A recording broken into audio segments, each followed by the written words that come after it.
ನಮಸ್ಕಾರ, ಮತ್ತೊಂದು ವಿಡಿಯೋಗೆ ಸ್ವಾಗತ. ಬಿಗ್ ಬಾಸ್ ಸೀಸನ್ 11 68ನೇ ದಿನ ಹೇಗಿತ್ತು? ಎಪಿಸೋಡ್ 68 ಅಲ್ಲಿ ಯಾರ ವ್ಯಕ್ತಿತ್ವ ಕಳ್ಕೊಂಡ್ರು, ಯಾರ ವ್ಯಕ್ತಿತ್ವನ ಉಳಿಸ್ಕೊಂಡ್ರು, ಮುಖ್ಯವಾಗಿ ಆಟ ಅಂತ ಬಂದಾಗ, ಬಿಗ್ ಬಾಸ್ ರೂಲ್ಸ್ ಅಂತ ಬಂದಾಗ ಯಾರೆಲ್ಲ ಎಡಬಿದ್ರು, ಇಲ್ಲಿ ಮೇನ್ ಆಗಿ ಯಾರನ್ನೋ ಬೇರೆ ನಾಮಿನೇಟ್ ಮಾಡಕ್ ಹೋಗಿ ಬೇರೆಯವ್ರ ವ್ಯಕ್ತಿತ್ವನ ಕಳೆದ್ರ ಅಂತ ಅನ್ಸುತ್ತೆ. ಅದಾದ್ಮೇಲೆ ಕೆಲವ್ರು ಮಾತ್ರ ಲಾಸ್ಟ್ ವಾರ ಕತೆ ಕಿಚ್ಚನ ಪಂಚಾಯತ್ ಆದ್ಮೇಲೆ ಅವ್ರ ವ್ಯಕ್ತಿತ್ವನ ನೀಟಾಗಿ ಪೋರ್ಟ್ರೇ ಮಾಡ್ತಾ ಇದಾರೆ. ಅದ್ರಲ್ಲಿ ಎಲ್ಲೋ ಸಕ್ಸಸ್ ಕಂಡಿದ್ದಾರೆ ಅಂತ ಹೇಳ್ಬೋದು. ಇನ್ನು ಕೆಲವರು ಮಾತ್ರ ಅವ್ರ ಬಗ್ಗೆ ಬ್ಯಾಕ್ ಬೆಂಚ್ ಅಂದ್ರೆ ಬೆನ್ನಿಂದೆ ಮಾತಾಡೋದು ಇನ್ನು ಮಾತಾಡ್ತಾನೆ ಇದ್ದಾರೆ. ಕೆಲವರು ಆಟದಲ್ಲಿ ತುಂಬಾ ಅದ್ಭುತವಾಗಿ ಆಡ್ತಾ ಇದ್ದಾರೆ. ಇನ್ನು ಕೆಲವರು ಅದೇ ಕೆಲಸ ಈಗೋ ಮೇಂಟೈನ್ ಮಾಡ್ತಾ ಇದಾರೆ. ಇನ್ನು ಕೆಲವರೆಲ್ಲ ಅದನ್ನೇ ಮೇಂಟೈನ್ ಮಾಡ್ತಾ ಇದಾರೆ. ನಮ್ಮ ಬಗ್ಗೆ ಕೆಟ್ಟದಾಗ ಮಾತಾಡ್ತಾರೆ, ಅದನ್ನೇ ಹೇಳ್ಕೊಂಡು ಕುತ್ಕೊಂತ ಇದಾರೆ. ಕೆಲವರೆಲ್ಲ ಆಟದಲ್ಲಿ ಬದಲಾವಣೆ ಕೂಡ ಆಗಿದೆ. ಖಂಡಿತವಾಗ್ಲು ಆ ವ್ಯಕ್ತಿಗಳು ಯಾರು ಕಳ್ಕೊಂಡ್ರು, ಯಾರು ಉಳಿಸ್ಕೊಂಡ್ರು, ಆಟ ಯಾರು ಚೆನ್ನಾಗಿ ಆಡಿದ್ರು, ರೂಲ್ಸ್ ಯಾರು ಬ್ರೇಕ್ ಮಾಡಿದ್ರು, ಇದೆಲ್ಲ ಬಗ್ಗೆ ಮಾತಾಡೋಣ. ದಯವಿಟ್ಟು ಚಾನಲ್ ಯಾರು ಹೊಸ ನೋಡಿದ್ರೆ ಮಿಸ್ ಮಾಡಿದ್ರೆ ಸಬ್ಸ್ಕ್ರೈಬ್ ಮಾಡಿ, ಲೈಕ್ ಮಾಡಿ, ಶೇರ್ ಮಾಡಿ. ನೋಡಿ, ಮೊದಲೇದಾಗಿ ಎಪಿಸೋಡ್ ನೋಡಿರ್ತಾರ, ನಾಮಿನೇಷನ್ಸ್ ಇನ್ನು ಕಂಪ್ಲೀಟ್ ಆಗಿರಲ್ಲ. ಆ ನಾಮಿನೇಷನ್ಸ್ ಬಗ್ಗೆ ಮಾತಾಡ್ತಿರ್ತಾರೆ. ಬಟ್ ಎಲ್ಲ ಸಮ್ ರೀಸನ್ಸ್ ಎಲ್ಲ ಕೊಡ್ತಾ ಇರ್ತಾರೆ. ಅದೇ ಹಳೆ ರೀಸನ್ಸ್ ಎಲ್ಲ ಕೊಡ್ತಾ ಇರ್ತಾರೆ. ಬಟ್ ಇಲ್ಲಿ ಹೈಲೈಟ್ ಆಗಿದ್ದೇನಂದ್ರೆ ಶಿಶಿರು ಮತ್ತು ನಮ್ಮ ಚೈತ್ರ ಮತ್ತು ತ್ರಿವಿಕ್ರಮ್ ಅವ್ರ ಬಗ್ಗೆ ಅಲ್ಲಿ ಕ್ಲಿಯರ್ ಕಟ್ ಆಗಿ ಗೊತ್ತಿರುತ್ತೆ. ಅವ್ರಿಗೆ ಪರ್ಸನಲ್ ಆಗಿರುವ ಒಂದು ವಿಷಯಗಳನ್ನ ತಗೊಂಡು ಎತ್ತಿಡಬೇಕು. ಅದ್ ಬಿಟ್ಬಿಟ್ಟು ಬೇರೆ ವಿಷಯಗಳೆಲ್ಲ ಎತ್ತಿಡ್ತಾರೆ. ಇಲ್ಲಿ ಶುರು ಮಾಡಿದ್ದೇನೆ ಚೈತ್ರ, ಮೋಕ್ಷದ ಬಗ್ಗೆ ನೀವು ಸೈಕೋ ಅಂತ ಹೇಳಿದ್ರಿ, ಹಾಗೆ ಹೀಗೆ ಅಂತೆಲ್ಲ ಶುರು ಮಾಡ್ಕೊಂತಾರೆ. ಮತ್ತೆ ನೀವು ಶಿಶಿರ ಬಗ್ಗೆ ಜೊಲ್ಲ ಅಂತ ಹೇಳಿದ್ರಲ್ಲ ಅಂತೆಲ್ಲ ಶುರು ಮಾಡ್ಕೊಂತಾರೆ. ಏನ್ ಗುರು, ಯಾರು ನಾಮಿನೇಟ್ ಮಾಡಕ್ ಹೋಗಿ ಇನ್ನೊಬ್ಬರನ್ನ ಯಾರೋ ಕಾಲ್ ಹೇಳಿದ್ರೆ ಇನ್ನೊಬ್ರು ಬಕ್ರ ಆದ್ರ ಅಂತ ಅನ್ಸುತ್ತೆ. ಇಲ್ಲಿ ನಿಜವಾಗ್ಲೂ ಅಂದ್ರೆ ಪಾಪ ಶಿಶಿರ ಆ ಆಟದಲ್ಲೇ ಇರಲ್ಲ, ಬಟ್ ಅವ್ರು ತಂದು ನಿಲ್ಲಿಸ್ಬಿಡ್ತಾರೆ ಈ ಚೈತ್ರ ಮಾಡೋ ಕೆಲ್ಸಕ್ಕೆ. ಬಟ್ ನಾವು ಇನ್ನೊಂದೇ ಮಾತಾಡ್ಬೇಕೇನಂದ್ರೆ, ಈಗ ತ್ರಿವಿಕ್ರಮ್ ಅವರು ಸೈಕೋ ಅನ್ನೋದಾಗ್ಲಿ, ಇಲ್ಲ ನಮ್ಮ ಇವರು ಚೈತ್ರ ಅವರು ಜೊಲ್ಲ ಅನ್ನೋದಾಗ್ಲಿ ಎಲ್ಲೂ ಟೆಲಿಕಾಸ್ಟ್ ಆಗಿಲ್ಲ. ಅದು ಅವ್ರವ್ರ ವಿಷಯಕ್ಕೆ ಬಿಟ್ಟಿದ್ದು. ಯಾಕಂದ್ರೆ ಟೆಲಿಕಾಸ್ಟ್ ಮಾಡಿಲ್ಲ, ನಾವು ನೋಡಿಲ್ಲ. ಅದ್ ಡಿಸೈಡ್ ಮಾಡಕ್ಕೂ ಆಗಲ್ಲ, ಹೇಳಿಲ್ವಾ ಅಂತ. ಬಟ್ ಇಲ್ಲಿ ಬಕ್ರ ಆಗಿದ್ದ ಮಾತ್ರ ನಮ್ಮ ಇವರು ಯಾರು ಶಶಿರ್ ಅವರು. ನಾಮಿನೇಷನ್ಸ್ ಎಲ್ಲ ಮುಗಿಯುತ್ತೆ. ನಾಮಿನೇಷನ್ಸ್ ಎಲ್ಲ ಆದ್ಮೇಲೆ ನಿಮ್ಗೆ ಗೊತ್ತೇ ಇರುತ್ತೆ, ನಮ್ಮ ರೋಸ್ಟ್ ಮಾಡ್ತಾರೆ ಬೊವ್ವೇಗೌಡ ಯಾರನ್ನ, ಚೈತ್ರವನ್ನ ಸಖತ್ತಾಗಿ ಆಡ್ಕೊಂತಾರೆ, ಹಾಗೆ ಈಗ ಅಂತ ಹೇಳಿ ಸಖತ್ತಾಗಿ ರುಬ್ತಾರೆ ಅಂತ ಹೇಳ್ಬೋದು. ಇನ್ನೆಲ್ಲ ಮುಗಿಯುತ್ತೆ ನಾಮಿನೇಷನ್ಸ್ ಬಂದಾಗ. ಬಟ್ ಕೊನೆಯಲ್ಲಿ ನೋಡಿದಾಗ ಗೌತಮಿ ಮತ್ತು ನಮ್ಮ ಯುವರಸ್ ಜೊತೆ ಯಾರು ಮಂಜು ಅವರ ಅವರು ಬೆನ್ನಿಂದನೇ ಚೂರಿ ಬಹಳ ಇರ್ತವೆ. ಬಟ್ ನಾಮಿನೇಷನ್ಸ್ ಅಂತ ಬಂದಾಗ ನೋಡಿರ್ತಾರ ನಾಮಿನೇಷನ್ ಯಾರು ಆಗಿದಾರೆ ಅಂತ ಹೇಳಿ. ನಾಮಿನೇಷನ್ಸ್ ಇಂಥವ್ರು ಅಂತ ಆಗಿದಾರೆ ಅಂತ ಹೇಳ್ತಾರೆ. But voting result, voting poles ಇನ್ನೂ ಓಪನ್ ಆಗಿಲ್ಲ. ಈ ವಾರ ಕೂಡ ನೋ ಎಲಿಮಿನೇಷನ್ ವೀಕ್ ಅಂತ ಅನ್ಸುತ್ತೆ. ಬಟ್ ನೋಡ್ಬೇಕು, ಇವತ್ತು ಓಪನ್ ಮಾಡಬೇಕಾಗಿತ್ತು, ಇಲ್ಲ ನಾಳೆ ತೆರೆಯಲಾಗುತ್ತೆ ಅಂತ ಹೇಳಿ ಅದು ಹೆಡ್ಲೈನ್ಸ್ ಹಾಕ್ತಾ ಇದ್ರು. ಅದು ಹಾಕಿಲ್ಲ, ಇದು ಹಾಕಿಲ್ಲ. ಅಂದ್ರೆ ಈ ವಾರ ನೋ ಎಲಿಮಿನೇಷನ್ಸ್ ವೀಕ್. ಏನೇನ್ ಮಾಡ್ತಾರೋ ಮಾಡ್ಲಿ ಬಿಗ್ ಬಾಸ್. ಎಷ್ಟು ಸಲ ಮಾಡ್ತಾರೆ ನೋ ಎಲಿಮಿನೇಷನ್ಸ್ ವೀಕ್ ಗೊತ್ತಿಲ್ಲ. ಇನ್ನೊಂದು ತಗೊಳೋದಾದ್ರೆ, ಇವರು ಆ ಟಾಸ್ಕ್ ಎಲ್ಲ ಮುಗಿಯುತ್ತೆ. ಆ ಟಾಸ್ಕ್ ಎಲ್ಲ ಮುಗಿದ ಮೇಲೆ ಗೊತ್ತಿರುತ್ತೆ ಆ ಪಾಯಿಂಟ್ಸ್ ಯಾರು ಜಾಸ್ತಿ ಬಂದಿದ್ದಾವೆ ಅಂತ ಹೇಳಿ. 3 ಟಾಸ್ಕ್ ಗೆದ್ದಿರ್ತಾರೆ ನಮ್ಮ DDT ಅವರು. ಮತ್ತೆ ಅದಾದ್ಮೇಲೆ ಲಾಸ್ಟ್ ಟಾಸ್ಕ್ ಮಾತ್ರ ನಮ್ಮ NMT ಅವರು ಗೆದ್ದಿರ್ತಾರೆ, MMT ಅವರು. ಆದ ಕಾರಣ ಅವ್ರಿಗೆ ಪಾಯಿಂಟ್ ಸಿಕ್ಕಿರುತ್ತೆ. ಮತ್ತೆ ಓಟ್ಸ್ ಅಂತ ಬಂದಾಗ ಯಾರಿಗೆ ಅತಿ ಹೆಚ್ಚಾಗಿ ಬಂದಿದೆ ಅಂತ ಹೇಳಲ್ಲ. ಬಟ್ 2 ಟೈಮಿಗೆ ಸೇರಿ 93 ಲಕ್ಷನ ಏನೋ ಸಮಥಿಂಗ್ ಹೇಳ್ತಾರೆ, 98 ಲಕ್ಷ ಹೇಳ್ತಾರೆ.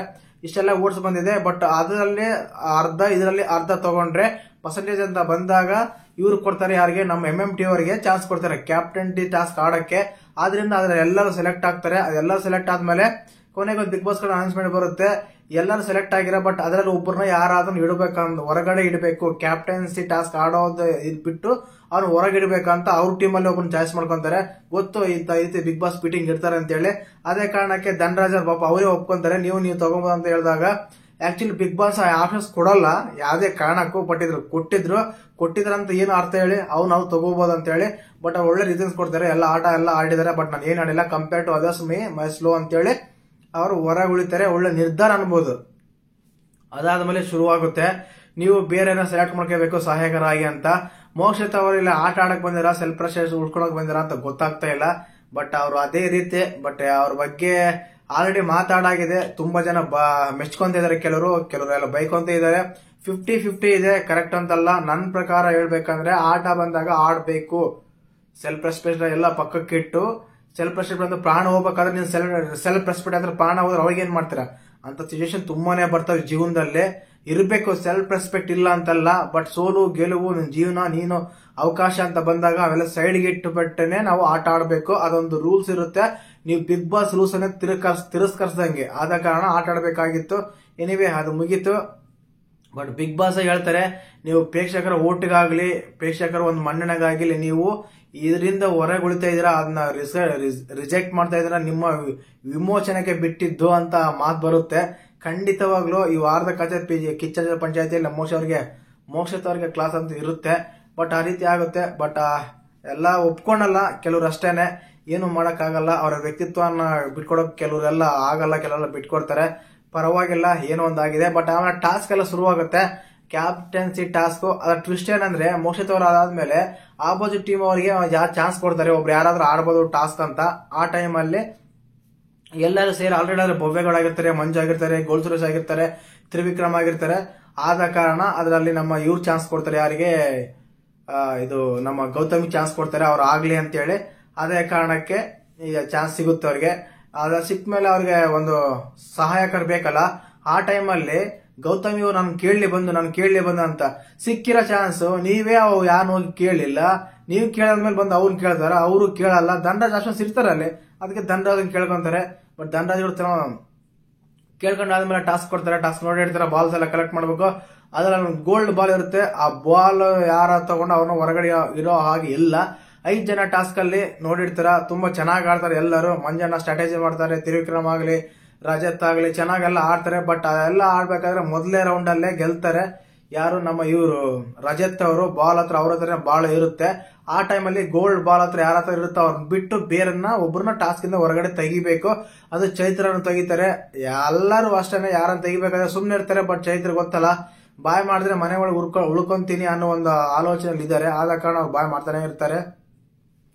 ಬೇರೆ ಬೇರೆ ವಿಷಯಗಳೆಲ್ಲ ತಂದು ಕುಂದಿರ್ಸ್ತಾರೆ. ಯಾವ್ದ ಕಾರಣ ಹೆಣ್ಮಕ್ಳ ಮೇಲೆ ಬರ್ತೀರಾ ಅಂತಾರೆ. ಹೆಣ್ಮಕ್ಳು ವುಮೆನ್ ಕಾರ್ಡ್ ಪ್ಲೇ ಮಾಡ್ತಾ ಇದಾರೆ ಅಲ್ಲಿ. ಅದಾದ್ಮೇಲೆ ಸೆಕೆಂಡ್ ರೌಂಡ್ ಅಲ್ಲಿ ಬಂದ್ಬಿಟ್ಟು ಮಂಜು ಅವನು ಹೊರಗಿರ್ತಾರೆ. ಅದೇ ಹನುಮಂತು ಮತ್ತು ಮಂಜು ಅವನು ಹೊರಗಿರ್ತಾರೆ ಕ್ಯಾಪ್ಟನ್ಸಿ ಟಾಸ್ಕ್ ಇಂದ. ಥರ್ಡ್ ರೌಂಡ್ ಬಂದಾಗ ತೋರಿಸ್ತಾರೆ ಪ್ರೋಮೋದಲ್ಲಿ ರಜತ್ ಅವ್ರು ಔಟ್ ಆಗಿದಾರೆ ಅಂತ. ಉಳಿದ ಅವರಿಬ್ರಲ್ಲಿ ಯಾರೋ ಒಬ್ರು ಕ್ಯಾಪ್ಟನ್ ಆಗ್ತಾರೆ. ಓವರ್ ಆಗಿ ಎಪಿಸೋಡ್ ನೋಡಿದಾಗ ನನಗೆ ಅನ್ಸಿದ್ ಮಾತ್ರ ಒಂದು, ಗೌತಮಿ ಅವರು ತುಂಬಾನೇ ಚೆನ್ನಾಗಿ ವ್ಯಕ್ತಿತ್ವನ ಸಹಿಸ್ಕೊಂಡ್ರು, ಉಳಿಸ್ಕೊಂಡ್ರು ಅಂತ ಅನ್ಸುತ್ತೆ. ಯಾಕಂದ್ರೆ ಯಾರನ್ನೊಬ್ಬರನ್ನ ಬೇರೆಯನ್ನ ಸೆಲೆಕ್ಟ್ ಮಾಡ್ಕೋಬೇಕು ಅಂತ ಬಂದಾಗ ಮಂಜನ ಹತ್ರ ಕೇಳಿದ್ರೆ ಮಂಜನ ಒಪ್ಕೊಂಡಿದ್ರು. ಬಟ್ ಅವರು ಹನುಮಂತಿಗೆ ಜೊತೆಗೆ ಆಡ್ತಾ ಇದಾರೆ ಅನ್ನೋ ಒಂದೇ ಒಂದು ಕಾರಣಕ್ಕೆ ಬಿಟ್ಕೊಟ್ಟು ತುಂಬಾನೇ ಚೆನ್ನಾಗಿ ಆಟ ಆಡ್ತಾರೆ. ಬಟ್ ಇಲ್ಲಿ ಮಂಜಣ್ಣ ವ್ಯಕ್ತಿತ್ವ ಉಳಿಸ್ಕೊಂಡ್ರು, ನಮ್ಮ ಭವ್ಯಗೌಡನ ವ್ಯಕ್ತಿತ್ವ ಉಳಿಸ್ಕೊಂಡ್ರು, ಮಂಜಣ್ಣ ವ್ಯಕ್ತಿತ್ವ ಉಳಿಸ್ಕೊಂಡ್ರು. ಕಳ್ಕೊಂಡಿದ್ದು ಕೆಲವರು ಯಾವ್ದಾದ್ರು ತ್ರಿವಿಕ್ರಮ್ ವ್ಯಕ್ತಿತ್ವ ಕಳ್ಕೊಂಡ್ರು ಅನ್ಸುತ್ತೆ ಎಪಿಸೋಡ್ ಅಲ್ಲಿ. ಯಾಕಂದ್ರೆ ತ್ರಿವಿಕ್ರಮ್ ಆ ರೀತಿ ಸ್ಟೇಟ್ಮೆಂಟ್ ಕೊಟ್ಟು ತಪ್ಪು ಅನ್ಸುತ್ತೆ. ಅದು ಆಡಿದಾರೋ ಆಡಿಲ್ಲೋ ಎಲ್ಲ ಗೊತ್ತಿಲ್ಲ. ಬಟ್ ಎಲ್ಲ ಆದ್ಮೇಲೆ ಇಷ್ಟು ದಿನ ಆದ್ಮೇಲೆ ಇವಾಗ ಹೇಳ್ತಿರಲ್ಲ, ಅದು ತುಂಬಾ ತಪ್ಪು ಅನ್ಸುತ್ತೆ. ಆ ರೀತಿ ಹೇಳ್ಬಾರ್ದಾಗಿತ್ತು ಅನ್ಸುತ್ತೆ. ಮತ್ತೆ ನಿಮ್ಗೆ ಯಾವ ರೀತಿ ಅನ್ಸುತ್ತ ಅಂತ ಕಮೆಂಟ್ ಮಾಡಿ. ಖಂಡಿತ ನನ್ನ ಪ್ರಕಾರ ತಪ್ಪು, ಇಷ್ಟು ದಿನ ಆದ್ಮೇಲೆ ಹೇಳೋದು ಅನಿಸ್ತಾ ಇತ್ತು. ಓವರ್ ಆಗಿ ಎಪಿಸೋಡ್ ನೋಡಿದಾಗ ಅನ್ಸಿತ್ತು ಒಂದೇನೆ, ಇವರು ಅದೇ ಮೋಕ್ಷಿತ ಸ್ವಲ್ಪ ಆಟ ಆಡ್ಬೇಕಾಗಿತ್ತು. ಅದಾದ್ಮೇಲೆ ಇದು ನಮ್ಮ ತ್ರಿವಿಕ್ರಮ್ ಅವ್ರು ಆ ರೀತಿ ಹೇಳಬಾರ್ದಾಗಿತ್ತು ಅನ್ಸುತ್ತೆ. ಅಷ್ಟೇ ಅನ್ಸಿದ್ದು. ಹೀರೋ ಆಫ್ ದ ಎಪಿಸೋಡ್ ಅಂತ ಹೇಳಕ್ ಹೋದ್ರೆ ನಮ್ಮ ಗೌತಮಿ ಅವರು ಚೆನ್ನಾಗಿ ಆಡಿದ್ರು, ಚೆನ್ನಾಗಿ ಮಾತಾಡಿದ್ರು. ಎಲ್ಲದರಲ್ಲೂ ಅಷ್ಟೊಂದೇ ನೆಗೆಟಿವ್ ಕಾಣಲಿಲ್ಲ ಅನ್ಸುತ್ತೆ. ಮತ್ತೆ ನಿಮ್ಮ ಪ್ರಕಾರ ಹೀರೋ ಆಫ್ ದ ಎಪಿಸೋಡ್ ಯಾರು ಅಂತ ಕಮೆಂಟ್ ಮಾಡಿ. ಹಾಗೆ ವಿಡಿಯೋ ಇಷ್ಟ ಲೈಕ್ ಮಾಡಿ, ಶೇರ್ ಮಾಡಿ, ಸಬ್ಸ್ಕ್ರೈಬ್ ಮಾಡಿ. ಜೈ ಹಿಂದ್, ಜೈ ಕರ್ನಾಟಕ. ಮತ್ತೆ